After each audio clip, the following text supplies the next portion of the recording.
ஒரு 10 பேர் நின்று சாமி கும்பிட்டுட்டு இருந்தாங்க. அந்த நேரத்தில் திடீர்னு கடவுள் கண் முன்னாடி தோண்டிட்டாரு. கடவுள் நம்ம கண் முன்னாடி வந்தா எவ்வளோ பெரிய சந்தோஷம்.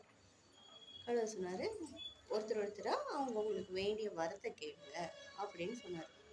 ஒருத்தர் வந்துட்டு எனக்கு ரொம்ப பெரிய பிஸ்னஸ் வரணும், நான் நிறைய பணம் சம்பாதிக்கணும்.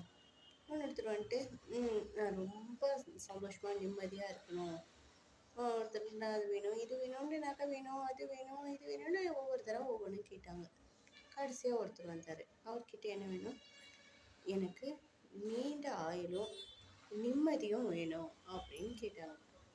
உடனே அதை பார்த்த மற்றவங்கெல்லாம் அவரை பார்த்து சிரித்தாங்க. நாங்கள் இந்த கோசம் தானே நாங்கள் இவ்வளோ பணம் வேணும், அது வேணும், பிஸ்னஸ் வேணும்னு நாங்கள் கேட்குறோம். வேணும் நீண்ட ஆயுள் வேணும், நிம்மதி வேணும்ன்ட்டு கேட்குறேன்னு அவரை பார்த்து எல்லாம் கிண்டல் பண்ணி சிரிச்சாங்க. உடனே கடவுள் சொன்னார், உங்களுக்கெல்லாம் வேணுங்கிறத நான் கொடுத்துட்டேன்ல, நீங்கள்லாம் கிளம்பலாம் அப்படின்ட்டு சொல்லிட்டார். இந்த நீண்ட ஆயுளும் நிம்மதியும் கேட்டார்ல, அவர்கிட்ட ஒரு 5 நிமிஷம் இங்கேயே போடு, நான் வந்துட்டேன்ட்டு கிளம்பிட்டார். இதில் வெளியில் போங்கன்னு சொன்னாங்கள்ல, அவங்களுக்கெல்லாம் என்ன ஆச்சுன்னா, இவனுக்கு கடைசியாக கேட்டானே, இவனுக்கு என்ன கொடுக்க போகிறாங்க, இவனுக்கு என்ன கிடைக்கும் அப்படின்னு அதை நினச்சி யோசிக்கிறதுல இவங்களுக்குள்ள நிம்மதி போயிடுச்சு. அந்த கேட்டவர் நின்றுட்டுருன்னு சொல்லிட்டு